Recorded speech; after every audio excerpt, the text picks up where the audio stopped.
Today we're going to talk about tucking your hair into your wig and why it's one of the most misunderstood aspects of putting your wig on. We're going to talk about where to put your hair so that it doesn't show out from behind your head or on the sides of your head and cause that misshapen head look.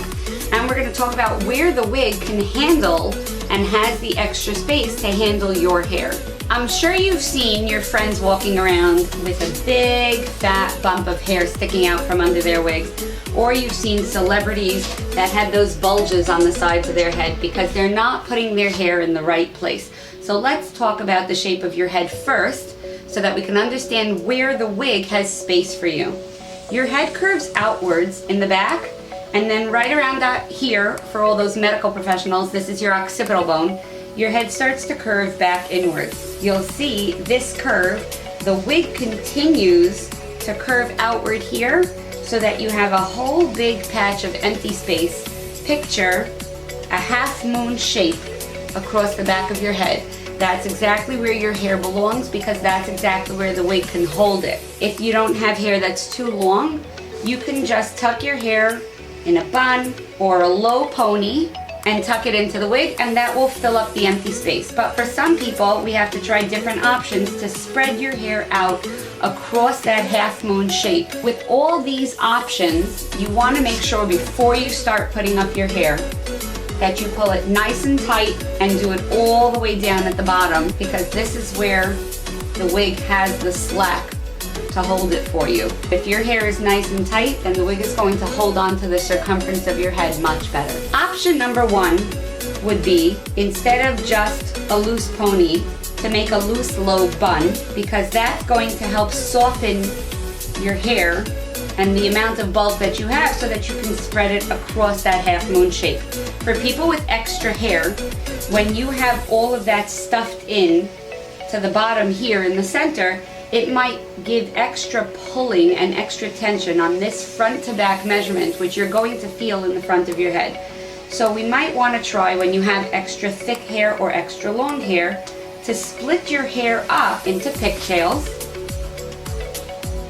And that's also going to spread your hair out a little more efficiently across that half moon shape in the back of your head. Another option for really thick hair, you want to try to do whatever you can to flatten it so that it fits into the wig as efficiently as possible, in which case some people actually do really well with a French braid. This helps take some of the bulk and streamline it through the middle of the back of your head.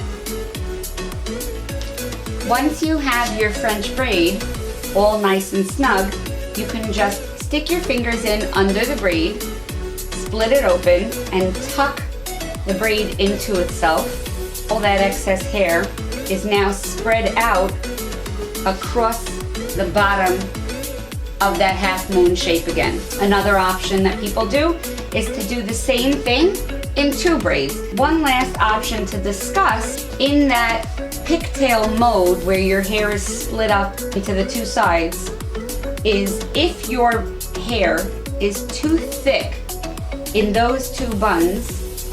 Once you have them in the pigtails, you can twist them as if you're about to make a bun and wrap them around under each other. Pin the ends up on the side right here.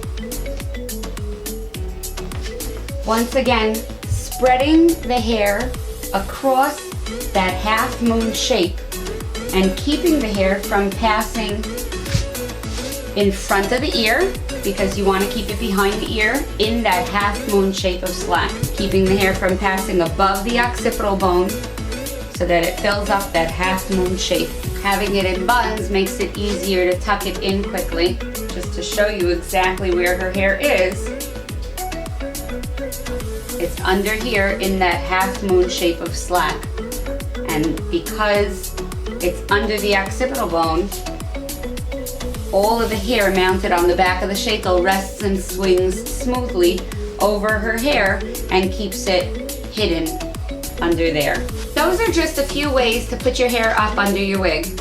If you have another way, feel free to let us know, and don't forget to like, subscribe, and follow us for more helpful tips on YouTube and Instagram.